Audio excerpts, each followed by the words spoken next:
Hello, Dan Alasso here with History for Today. And today, once again, I want to talk about the history of note-taking, and especially the history of Niklas Luhmann's Zettelkasten.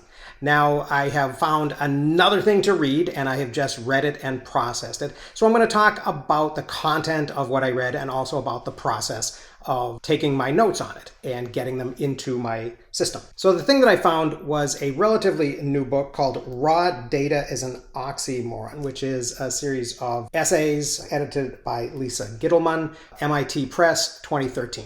And the sixth chapter is called Paper as Passion, Niklas Luhmann and His Card Index by Markus Krajewski. And in the contributors list, it says that Markus Krajewski is an associate professor of media history and science at the Faculty of Media at Bauhaus University, Weimar. And he has published several things about cards and card catalogs. He is also the developer of an app called Synapsen that you can see at verzetteln.de. So, what did I find out? Well, first of all, how did I do this? I took this book, which I got on interlibrary loan from the library.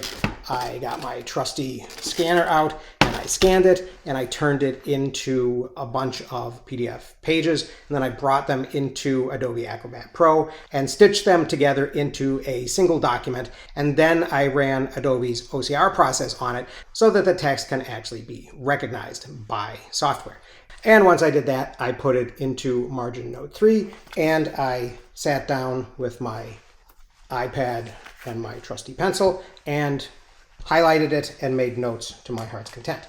And then once I had done that, that was the first step, was reading it and highlighting it and making a few notes, which actually is really cool. In Margin Note 3 on the iPad, you can handwrite your notes and it will turn your scribbling into text so that then you can bring it into your documents. So once I had done that, I moved things around and went through the highlights again and put them in an order that was based on my own interest in what I had highlighted, not specifically where it occurred in the text. So basically, the first thing that you get when you do this in Margin Note 3 is you get a box with a bunch of little things that look like Post-it notes, and they're basically just in the order that you highlighted them, in the order that they appear in the text. Now, the text, as I have said, and as this article actually describes really interestingly, is a one-dimensional walk through a forest of data. So although I'm interested in what the author has to say, I don't necessarily only care about the way that the author has organized it for the purposes of this particular essay.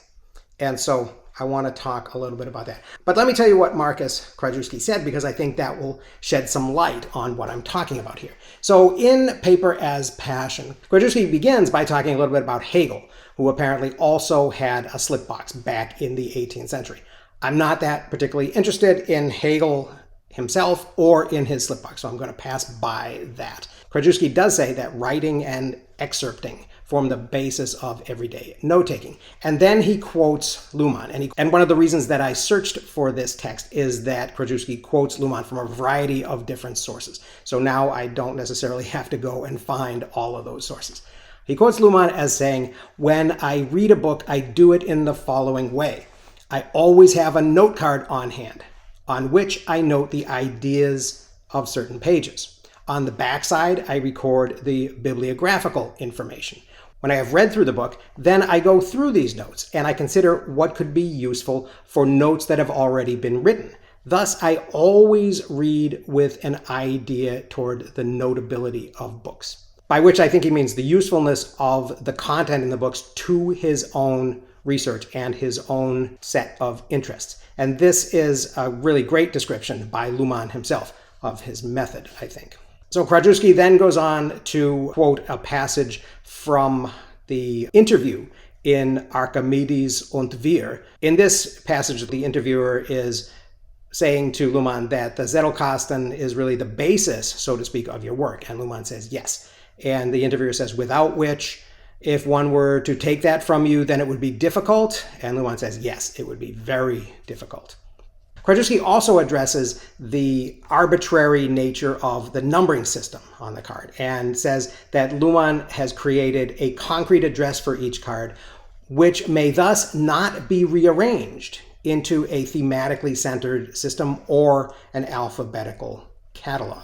And this is very deliberate and very important as part of the process. And I think Krajewski believes that it leads to the results that Luhmann got. As an effect of this internal branching capability, Krajewski says, individual clusters of terms form, which assume central importance for the theory. And then Krajewski adds in parentheses, and vice versa. From given input, the slip box produces combinatorial possibilities which had never been planned, intended, or conceived of as such, says Luhmann. And this has been quoted all over the place, because this is part of the bigger than the sum of its parts emergent aspect of the Zettelkasten system that we're all hoping to experience. The slip box, Luhmann does say, though, costs me more time than writing books, and we've heard this before in other sources. There is an interesting footnote in this document, which also comes from Archimedes und Wir, where Luhmann says, if I have nothing else to do, then I write the whole day. In the mornings from 8:30 a.m. until midday. Then I briefly go walking with my dog. And then I have time again in the afternoon from 2 p.m. until 4 p.m. Then it's the dog's turn again. Yes, then I write again in the evenings, as a rule, until around 11 p.m. At 11 p.m., I mostly lie in bed and read a few more things. And the context of this, if I recall from the interview, which I read in German, so I may have been getting parts of it slightly wrong, but I think the gist was that he had just explained to the interviewer that he's an old man now, his wife has died, his children are all grown up, so all he has to do is spend his time on his studies. Krajewski goes on to talk about the slipbox becoming a combination machine, which not only answers the questions asked of it with some remembered readings, but also offers a list of connections that the user may not have remembered and may not anticipate. He quotes Luhmann as saying, each note is just an element which first gains its quality from the network of references and cross-references in the system. So Krajewski describes this as a social system formed from the slipbox as a notation system and the I as what he calls the read-write head. So he's going with Luhmann's metaphor of this interaction, this communication. But really, if the I is the read-write head, then this whole system is really a single machine. And it is a machine that, Krajewski says, can help its users to entirely unforeseen insights. He calls it a second memory system, and he says that it gains a certain independence when it intervenes in the stream of thought of the reasoning other, that's the I. And he begins to call it an independently thinking slipbox. And this sort of implies a theory of thought, I think, in which thinking is mostly about making connections. I don't have too much of a problem with that. It does create a situation, though, where Krajewski says, partially because of the brevity of Luhmann's notes, many of them are incomprehensible to others. So this is a very personal and private communication between the owner of the slipbox and the slipbox itself. Krajewski says that ideas develop during speech, during this interaction between the self and the other. So he's talking about a systems theory that he's trying to make encompass this interaction in the slipbox. Through the interplay with this interface, he says, which makes the silent other talk. Krajewski then interestingly says that the book, and I'm quoting him here, the book is an archaic intermediate between two different card index systems. For everything substantial is found in the slipbox of the researcher who wrote it and the scholar who studies it, assimilated into its own card index. So Krajewski's idea here is that the author has a slipbox, a forest of ideas, and so does the reader, right? And that the book is this two-dimensional product, this two-dimensional walk through the forest that the author does, that then the reader takes and expands back up, blows back up again into a three-dimensional output, right? And I guess that is the process that I am doing here.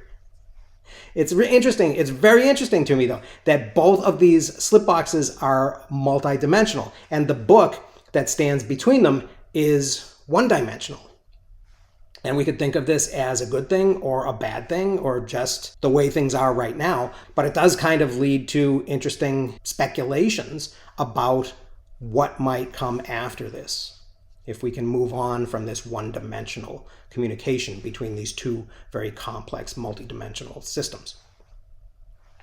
Krajewski says that one of the basic philological precepts states that the text knows more than the author. But when we think of text as just one-dimensional paths through this forest of ideas in the slipbox, is that still accurate? Or are we actually trying to get at the something that's hidden behind the text? Krajewski then goes on to say it's the courage of jumping in at a promising point that sets the inquiring reader on the path to a referential journey. The surprise of stumbling upon an aspect not previously considered thanks to a reference, and then the coincidence of this hint appearing precisely there and not elsewhere.